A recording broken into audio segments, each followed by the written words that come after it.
গোৱালপাৰা বুলি ক'লেই দাড়ি টুপি আৰু পায়জামাৰ কথা মনলৈ আহে।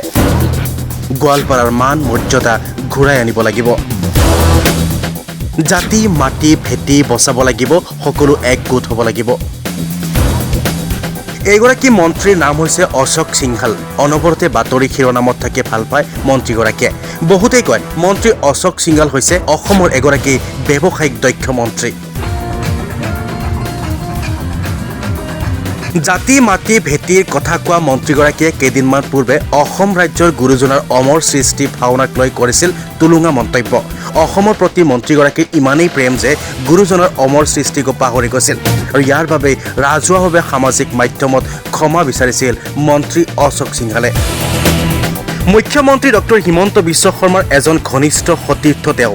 এইজন মন্ত্ৰীৰ বিৰুদ্ধে উত্থাপিত হোৱা অভিযোগ গুৰুতৰ যদিও সেই অভিযোগৰ হে তদন্ত নহয়। হেলিকপ্টাৰত উঠি এইজন মন্ত্ৰীয়ে গুৱাহাটীত কৃত্ৰিম বান পৰিদৰ্শন কৰাৰ খবৰো শুনিছে আপোনালোকে। গুৱাহাটী মহানগৰ উন্নয়ন আৰু আন গুৰুত্বপূৰ্ণ দপ্তৰ লাভ কৰাৰ পাছতেই মন্ত্ৰী অশোক সিংহালে তেওঁৰ বিভাগত অনিয়মকো নিয়ম কৰিছিল।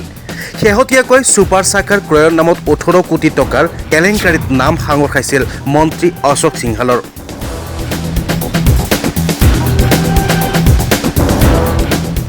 বিৰোধীয়েও ইয়াক লৈ প্ৰতিবাদ কৰিছিল। সেয়াও যেন এতিয়া ক'ৰবাত হেৰাই গ'ল। এতিয়া আহক আচল কথালৈ। শেহতীয়াকৈ এগৰাকী মন্ত্ৰীয়ে অসমৰ জাতি মাটি ভেটিৰ কথা চিন্তা কৰি গোৱালপাৰাত জুইৰ ফিৰিঙতি ছটিয়াই দিলে। এতিয়া গোৱালপাৰাৰ কথা ক'লে অকল টপিহে চিন্তাত পৰে, দাড়ি চুক মানে চিন্তাত পৰে। আৰু পাজামাও ইহঁতে যিবিলাক পিন্ধে 1 ফুট 6 ইঞ্চি ওখ কৰি পিন্ধে। কিয় পিন্ধে বা মই নাজানো। গোৱালপাৰা ৰাভা আয়ুক্ত পৰিষদৰ নিৰ্বাচনী প্ৰচাৰত এটা জাতিক উদ্দেশ্যি কৰিলে চৰম অপমান। গোৱালপাৰাৰ নাম শুনিলে হেনো মন্ত্ৰীগৰাকীৰ মনলৈ আহে দাড়ি টুপি আৰু পায়জামাৰ কথা। গোৱালপাৰাৰ মৰ্যাদা দাড়ি টুপিৱালাই শেষ কৰি দিলে। আকৌ ঘূৰাই আনিব লাগিব সেই মৰ্যাদা। লাগিব এটা সময়ত গোৱালপাৰাৰ যিটো মান মৰ্যাদা আছিল, এই মান মৰ্যাদাটো আকৌ আমি ঘূৰাই অনাৰ কাৰণে দিনে ৰাতি কষ্ট কৰি কাম কৰিব লাগিব, এই কথাটো ক'বলৈ।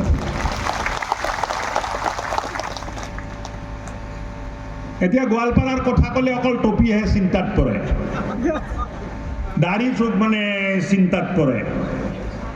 আৰু পাজামাও ইহঁতে যিবিলাক পিন্ধে 1 ফুট 6 ইঞ্চি ওখ কৰি পিন্ধে। কিয় পিন্ধে বা মই নাজানো। কিন্তু এটা কথা জানি থ'ব, আমাক বিভাজিত কৰাৰ কাৰণে এটা ষড়যন্ত্ৰ সদায় চলি থাকে, যে কেনেকৈ ভাষাৰ নামত আমাক বিভক্ত কৰিব পাৰে, কেনেকৈ ৰাভা আৰু বড়ো মানুহৰ মাজত কাজিয়া লগাই দিব পাৰে, কেনেকৈ ৰাভা আৰু গাৰো মানুহৰ মাজত কাজিয়া লগাই দিব পাৰে, কেনেকৈ এই কাজিয়াটো নিৰ্মাণ কৰি এক অশান্ত পৰিৱেশ আমি ইয়াত নিৰ্মাণ কৰি ৰাজনৈতিক মুনাফাটো ল'ব পাৰোঁ, তাৰ বাবে সদায় চিন্তা কৰি থকা এটা সংগঠন ইয়াত কাম কৰে। মন্ত্ৰীগৰাকীৰ এনে মন্তব্যৰ পাছতেই নামনিত আৰম্ভ হ'ল অশোক সিংহাল বিৰোধী প্ৰতিবাদ। এয়া বিলাসীপাৰাৰ দৃশ্য। বিলাসীপাৰাত ধুবুৰী জিলা অসম সংখ্যালঘু সংগ্ৰাম পৰিষদৰ উত্তাল প্ৰতিবাদ।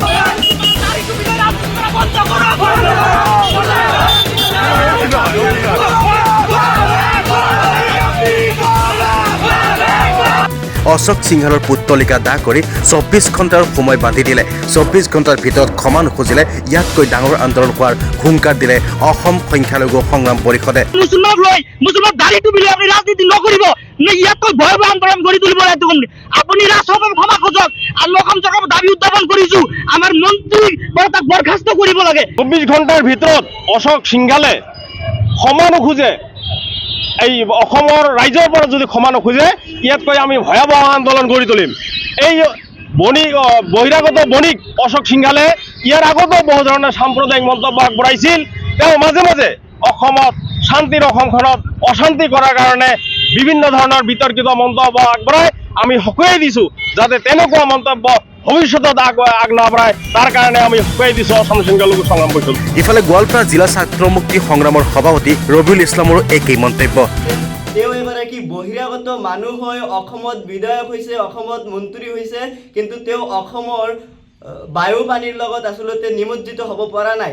গোৱালপাৰা জিলাৰ যি ঐতিহাসিক গুৰুত্ব আছে, যি সাংস্কৃতিক গুৰুত্ব আছে, গোৱালপাৰা জিলাৰ যি অৰ্থনৈতিকভাৱে ভৌগোলিকভাৱে গোৱালপাৰা জিলাৰ যিখন সুনাম আছে, আচলতে তেওঁ গোৱালপাৰা জিলাখনক কোনো ধৰণৰ অধ্যয়ন কৰা নাই। তেওঁ কেৱল মাত্ৰ নিজৰ ৰাজনীতিক অভিসন্ধিৰ কাৰণে আহি এনেধৰণৰ ঘৃণনীয় মন্তব্য আগবঢ়াই গোৱালপাৰাৰ বিভিন্ন জাতি জনগোষ্ঠীক ভাগ ভাগ কৰিব খুজিছে।